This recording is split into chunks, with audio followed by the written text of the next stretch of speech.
Here we are. Today is the day.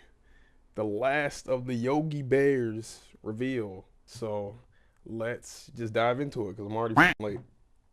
L2, and welcome to GGG Live. Today we're going to show you an exclusive reveal for what's coming next for Path of Exile 2. Twitch drops are enabled on today's livestream, so you'll be able to claim your Verdant Wilds dodge roll effect by following the instructions below. Now today, it's finally time to show off a new class that we know everyone in the community's been waiting for. So let's roll the trailer for Path of Exile 2, The Last of the Druids. The Druid.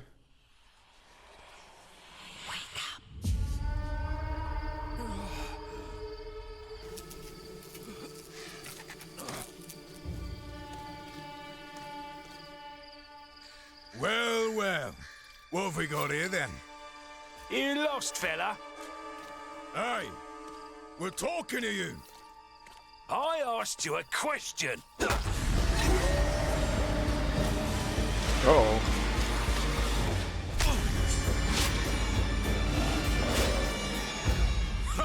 What's wrong with him? He's lost his bloody mind.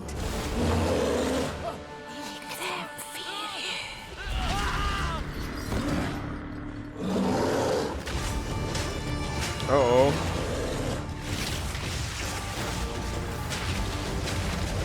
Ooh.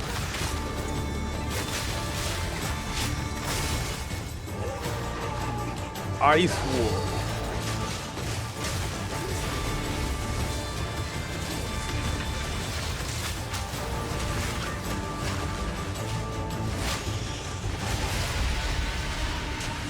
Wait, is that a dinosaur?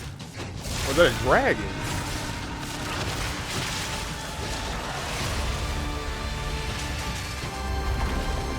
What the fuck?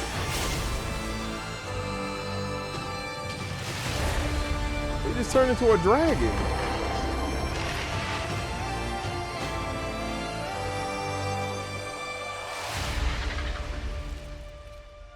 I Increase the will volume find you. just a little bit. Evil.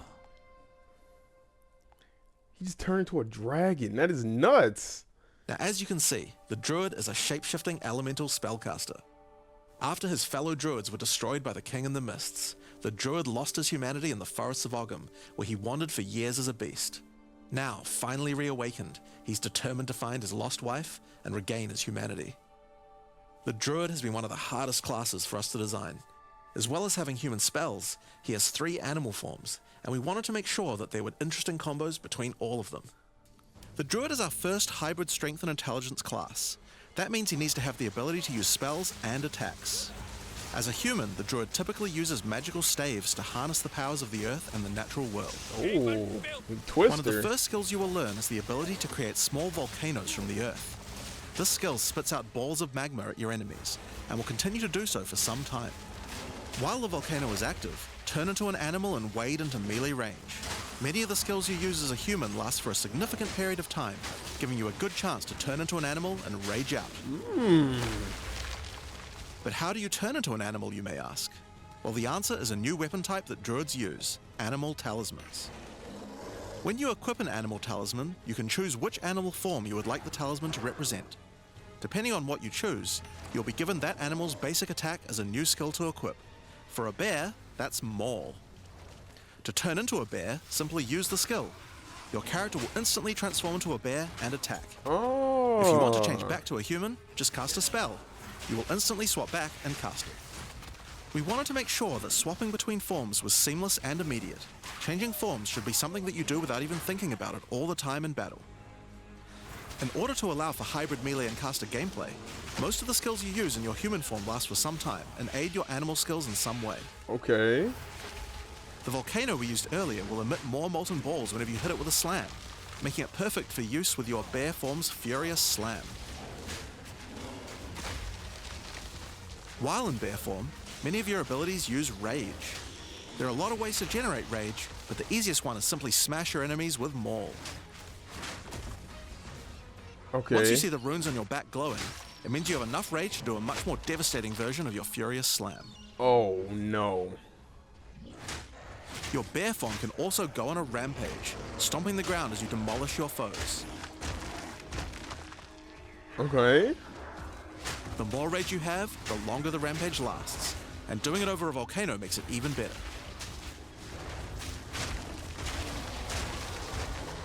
Oh, I wonder how that's gonna scale. As you consume rage, your bear form will generate endurance charges, and these can be used with skills like Ferocious Roar. Ferocious Roar is a war cry that empowers your subsequent attacks to break your opponent's armor. The more endurance charges you have when you use it, the more empowered attacks you will gain. But Ferocious Roar has another special feature too. It's a meta gem that allows you to socket any Warcry gem from another class into it, giving you the ability to use these skills as a bear. Oh, Use shit. the Warrior's Infernal Cry skill to make your enemies explode. What the f? Y'all see how big that was? That looked insane. Use the Warrior's Look at that f***ing ring. It covered the entire screen. Infernal Cry skill to make your enemies explode.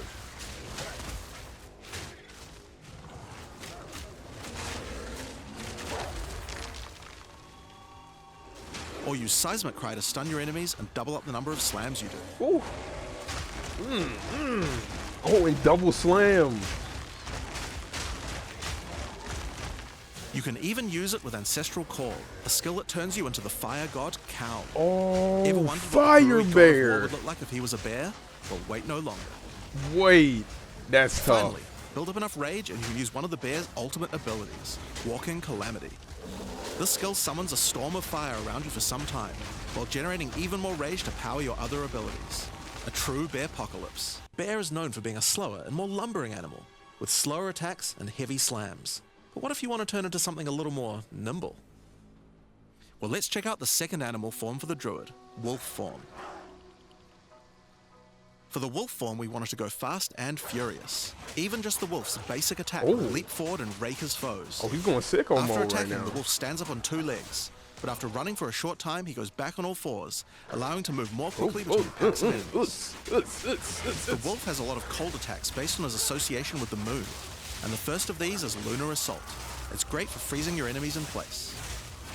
After they're frozen, use your basic rake attack to knock shards of ice off your enemies, Okay, not which bad. land on the ground nearby and explode. If you want to get into battle quickly, you can use your pounce attack. This skill leaps at a target and applies a mark to them.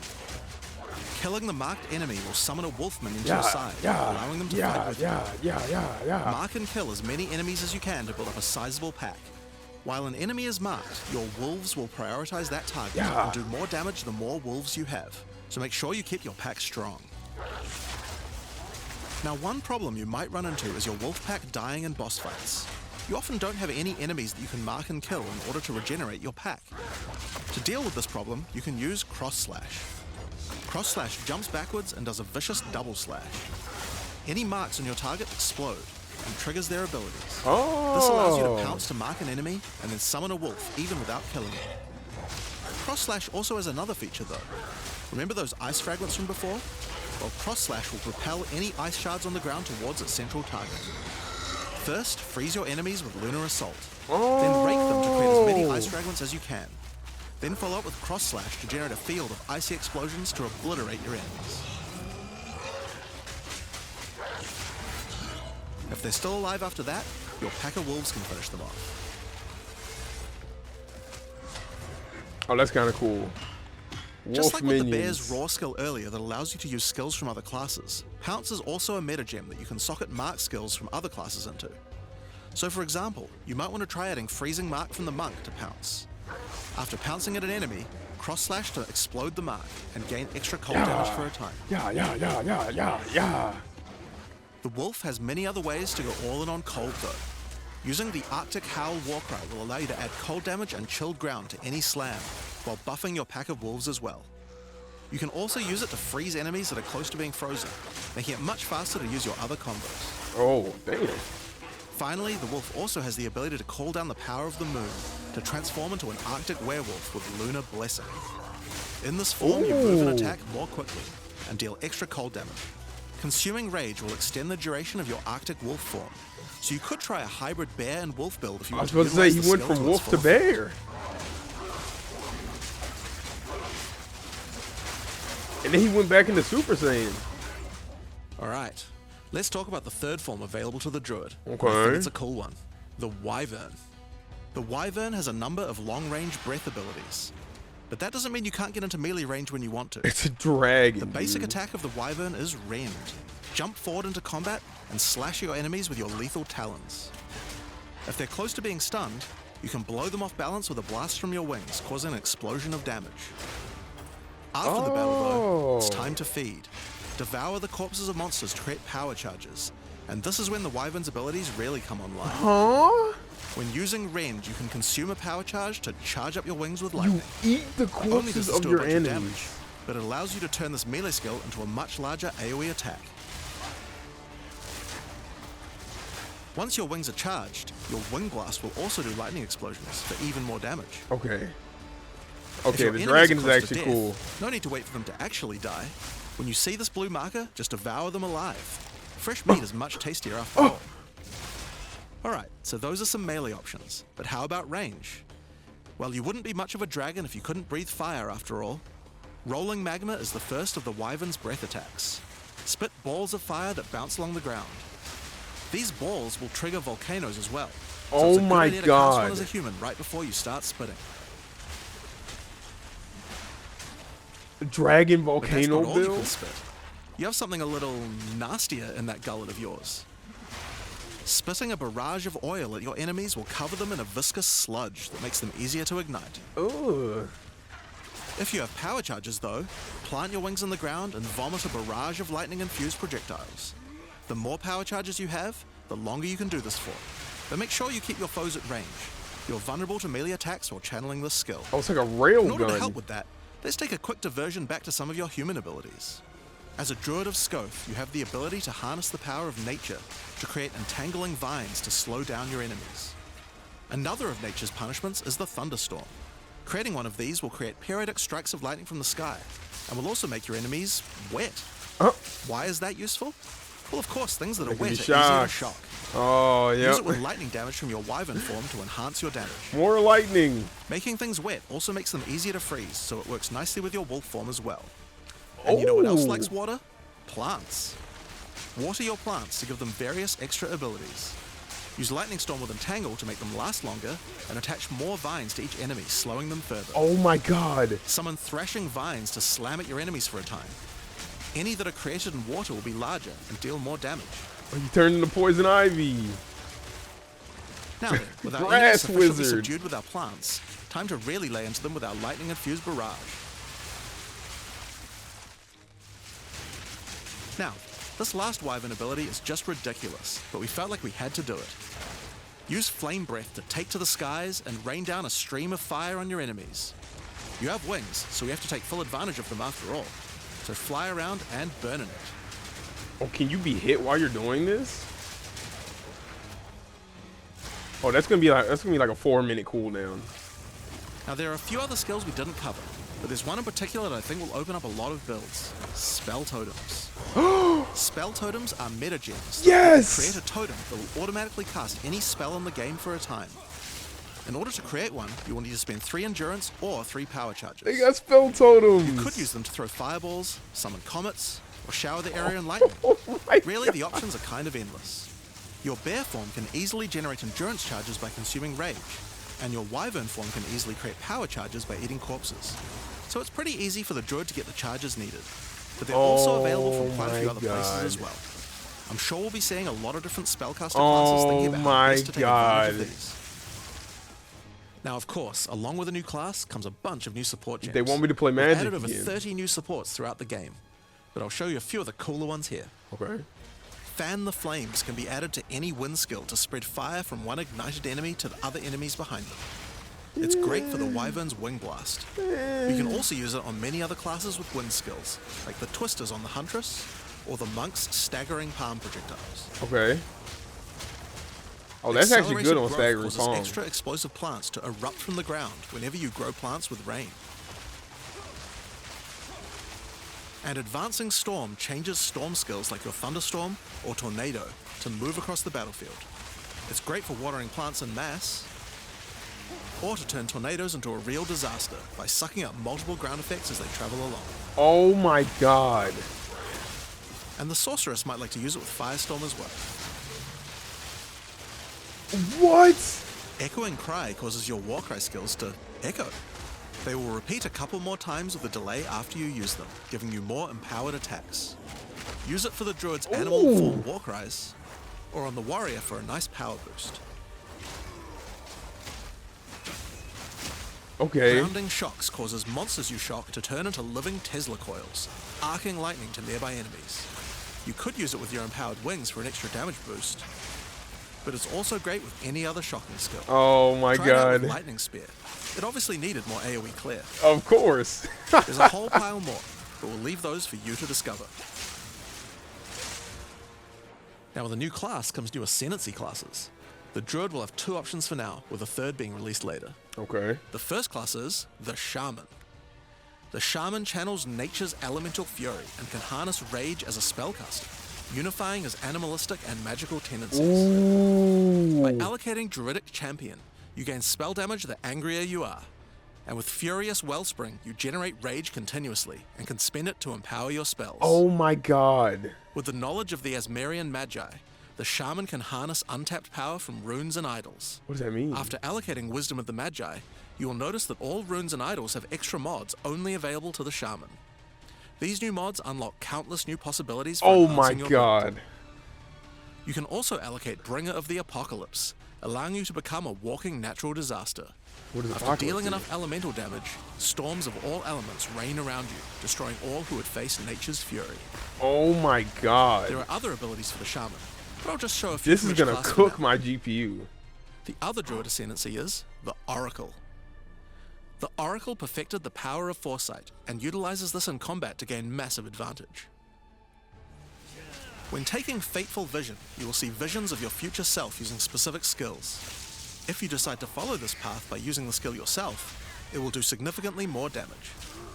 What does that mean? Oh, okay. And with Converging Paths, at a critical moment in battle when a monster is vulnerable to freeze, stun, or electrocution, the Oracle can use Moment of Vulnerability to see a vision of the enemy's future, and then merge it with the current timeline, allowing him to deal damage to both. What does that mean? And one of my favorites, when you first become an Oracle, you'll notice over 130 new extra passives appear in the Druid section of the tree. By allocating the Unseen Path, you use your power of foresight to learn from alternate futures Oh, that's and gain tough. skills that would otherwise be unavailable to you. For example, self-sacrificing allows you to be able to summon more minions by reducing the spirit costs, with the trade-off of making your reservation skills cost more spirit. Or Corruption Endures, which allows oracles to have a small chance to avoid death. Okay, that's kind of Both the dog Druid shit. Ascendancies offer interesting and unique ways to gain modifiers that no other classes can get. Yeah, that's So we're crazy. expecting a huge variety of build possibilities from these. Now there are unique talismans for the Druid to use as well.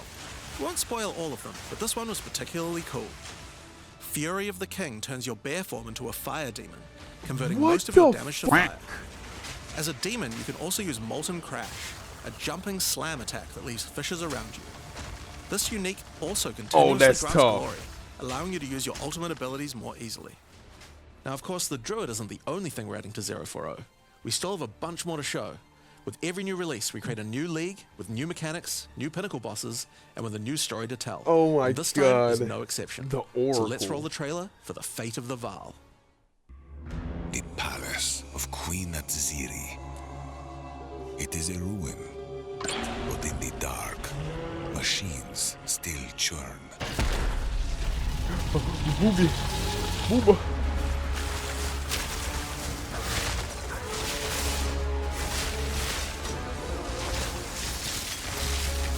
The temple has many functions, and with it, a chance to save the Vaal. Uh-oh. A gateway through time.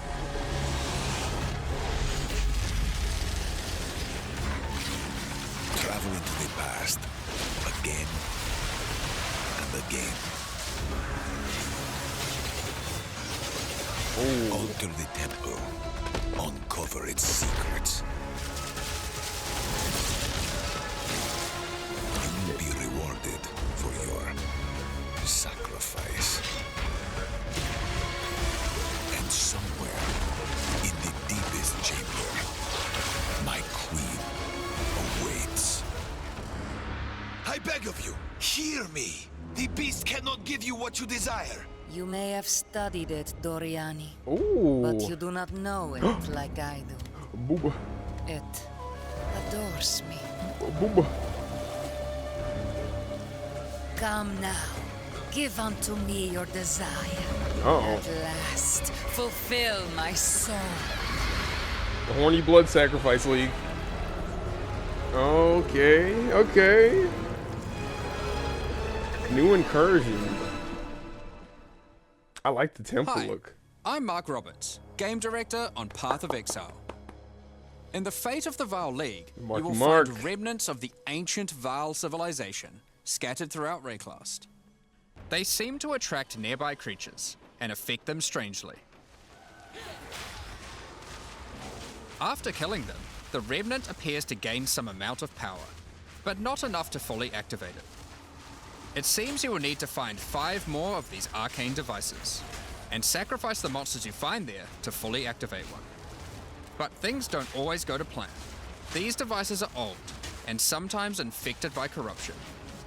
Twisted versions of ancient Vaal may emerge, Oh, and sometimes even stronger foes. corrupted abomination. On fully activating one of the devices, you finally discover its true purpose.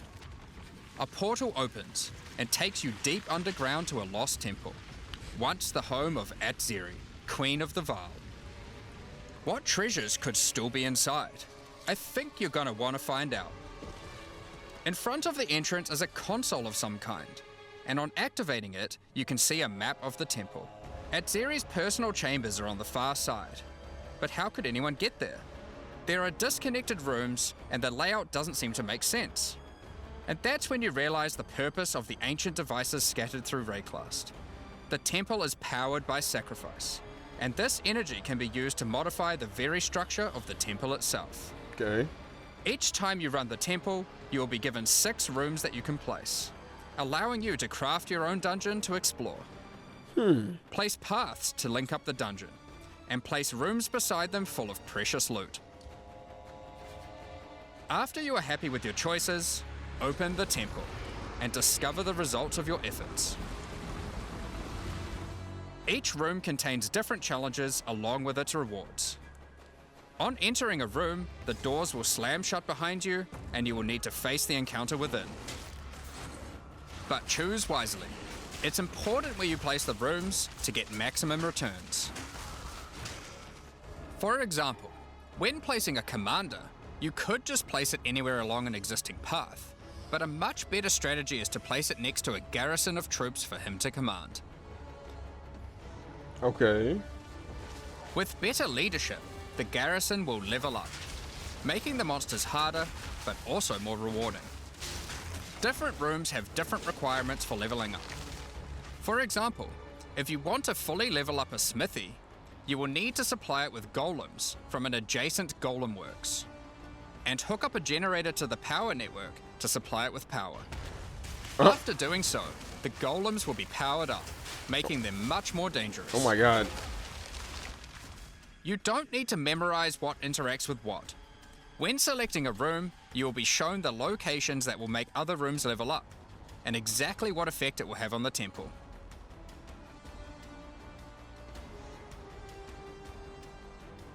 After running the temple, a few of the rooms will destabilize and be removed. It will be up to you to rebuild the temple, adding 6 more rooms each time you come back, Okay. making the temple larger and larger and larger. So, that's the basic functionality of the temple, but there is a lot more. Ooh, what the Once Doriani finds out about your travels to Lera Vaal, he will attempt to persuade you to take on a new mission. The temple entrance contains a prototype of the time portal device. Okay. It will be able to take you back in time, but only to one specific point, right before Atziri triggered the cataclysm that destroyed the Vaal. He requests that you go back and attempt to stop Atziri to prevent the Vaal from ever being destroyed. Oh, so we got the Atziri fight back. Nice, nice, nice, nice. Atziri is on the far side of the temple, so you will need to expand the temple significantly to get to her. And even worse, her chambers can only be unlocked by a room that isn't currently accessible to you. In order to deal with that, you are going to need to visit the architect of the temple. To get to him, you will need to place path rooms, but while doing so, you will probably want to exploit some of the Vaal technology only available in the past. Once you can travel into the past, a whole new set of rooms are available to you, and they have some pretty insane rewards. At level 1, the corruption Double chamber can be used to corruption. corrupt a single item. But placing it next to a thaumaturge to run the place, and a sacrificial chamber to provide soul energy, you'll be able to level it up. And it's worth it. Because once you get the room to level 3, there are some very nice rewards to be had. Double corruption. In a level 3 corruption chamber, you will find this mysterious device. It has a slot to place an item, and it only accepts items that are already corrupted. What will happen to them? Well, normally once an item is corrupted, you can't modify it any further. But this device allows you to corrupt your item a second time, adding another enchantment. Oh my gosh. This has the capability to craft some very powerful items indeed. But be warned, the Vaal are all about taking risks in the pursuit of power. There is a 50% chance that the item will be destroyed.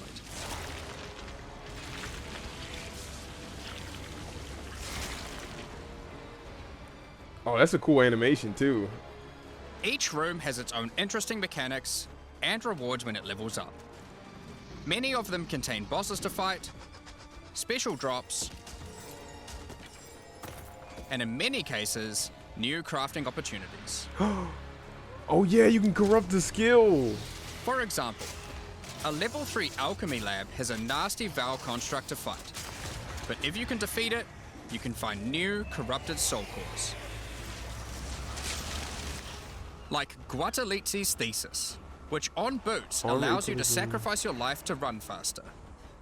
Or Sita Qualotl's Thesis, which on gloves will revive one of your minions whenever an offering expires. Oh. Get a sacrificial chamber to level 3, and you will need to face a highborn priest of sacrifice. Defeat him to be able to further corrupt a Vaal unique, modifying it in unpredictable ways. A Vaal unique. One of the mods of this unique will be removed and replaced with another random mod. Is that worthwhile? Ooh. For example, this Soul Mantle. It gives you an additional totem, but lowers your totem's life and curses you when they die. By using the machine, this could result in a terrible item if you remove the good mod, but also some amazing items if you replace the downside. Ooh. Now, one extra thing to mention about these Vaal crafting machines. You don't have to take the items you want to craft into the temple. If you don't have the item you want to craft with you at the time, then clicking this button will allow you to create a currency item instead, allowing you to do the craft later or trade it if you want. Ooh. Now, there are all sorts of interesting rooms you can find in the temple, but the last one I want to show you today is the Flesh Surgeon. The A flesh Vaal surgeon. Flesh Surgeon can be leveled up by placing him next to a high-level synth flesh lab. The flesh But surgeon. be careful. The Flesh Surgeon has some rather unpleasant experiments in his personal lab. Ooh. Afterwards, you might notice the surgery table just sitting there. The Vaal are great at crafting items. Transcension Why not do device. some crafting on yourself? After laying down, you'll be asked which limb you'd like to replace. Oh. Left arm, perhaps your right leg. Each limb can get a different set of random bonuses. Oh so my choose God. wisely. After getting up from the table, try out your new limb. It seems to work fine, and even perform better than your normal one. Now, there is just one thing with replacing body parts. If you die and are resurrected, your body will return to its natural state. Oh, okay. You might need to return to the Vaal Surgeons if you want another robot arm, and maybe get a better one next time. Damn, you can buff your character? Some rooms, like the Commander, can give you a new type of reward. Medallions that can be used to manipulate the temple in other ways. Okay. Using a Queeperlatal's medallion will allow you to artificially boost a room, even if it doesn't meet the normal requirements to level up. Okay. And a Huatalotli's medallion will stop rooms from destabilizing when you complete a temple, allowing you to guarantee getting a reward a second time. Great if you want to stock up on double corrupts. Now, with all that aside, time to face the Architect, and you will be in for a fight. Zipokadu. Once defeated, you will find another console that can be used to modify the temple. But this one is special. It allows you to place new types of rooms with specific rewards. Jaquani? There are rooms with specific uniques, special runes, and currency. But also a few other, more niche crafting experiments. Like this one, that can extract the soccer balls back out of an item, at the cost of destroying it. Okay. Now, something really important is every league we release a significant amount of content for the in-game. In order to make sure that the Fate of the Veil works well for late-game players, we've added many mechanics to make sure that you can scale the difficulty and rewards to match. Come on, come on. Getting some rooms to level 3 adds extra mods to the entire dungeon. Okay. And these stack with each other. So in endgame, when you can get some really big temples, you can generate a challenge that can even match the strongest of characters. Okay. We also start to introduce ways to store up energy for the temple, allowing you to save up many runs so you can do them later at your leisure and not interrupt your mapping too often. Okay. I like now, that. in I each like league, that. it's important that we have a new pinnacle boss to test your character's might. It's got to be Adziri. In the Fate of the Veil, you will get to face Adziri while she was at the peak of her power. One of the rewards you will gain by defeating the Architect is the ability to place the Royal Access Chamber. Once connected to your temple, you can visit it to finally reach the Queen of the Veil herself. This fight takes place at a critical moment in history, right as Adziri communes with the beast's power there she goes. and takes her true corrupted form. All 4 tits. Now, we are not going to show you the whole fight, but we will tempt you with one of the rewards. This is Adziri's rule. Level 2 This all staff corrupted gives spell. additional levels to all of your corrupted gems and lets you trade life for extra damage. 103%. But in addition to that, while using the staff, mirrors of refraction will constantly appear on the battlefield. Any projectile you fire at these will split into a nova, and they can chain from one to the other. Oh my god. So, that's the Fate of the Veil League. But we are also bringing the previous league, Rise of the Abyssal, into the core game, along with a few changes. Now, for those of you who haven't seen what happens when a league is over, it's important to understand that you will not be seeing abysses in every area anymore. Rise of the Abyssal is now one of the league mechanics that can show up randomly in endgame. Right. If you want to specialize in running abysses, there is now a tablet that will allow you to add them to any map you run. You can also craft the tablet to add abyss-specific mods to enhance how they function. Oh, okay. Now that Abyss is core, it also needs its own Let's Atlas tree. go! You can gain your first points by completing an Abyss. But there are more available for doing depths and killing certain bosses. And there are a Nice. bunch of different options. You might just want more monsters and bosses. But you can also make finishing an Abyss have a chance to overrun a nearby map with the Abyssal. Okay. Or make your Waystone modifiers also apply to Abyssal depths. You could specialize in the interaction with other leagues, or specialize Oh in my a God. specific Abyssal faction. Is the Atlas tree actually One of good the important now? elements that we have heard loud and clear is that needing to do Abyss crafting on Waystones is quite annoying. So, we have removed that. In fact, we have removed instilling from Waystones as well. This Okay. mechanic felt mandatory on maps because it boosted the value of all other content. Okay. But it was both annoying to do and resulted in a lot of visual clutter. Instead, we are bringing back some of that power on tablets, which you don't need to craft nearly as often, since they last for 10 maps each. Once you defeat the Arbiter of Ash, you will be able to upgrade tablets to a rare with 4 mods using regular currency. Okay.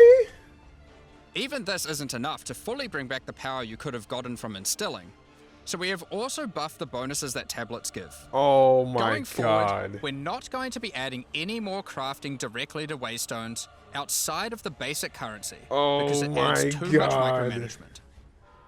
But on that note, Fate of the Veil does bring the ability to corrupt your tablets, hoping to get one of many different random outcomes. Now, with regard to Delirium Fog, even though you shouldn't have to have it on every map anymore, we still did want to make it less visually annoying.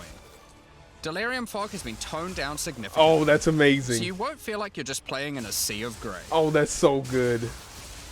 Another big source of problems in the endgame is the feeling of getting overwhelmed with monsters.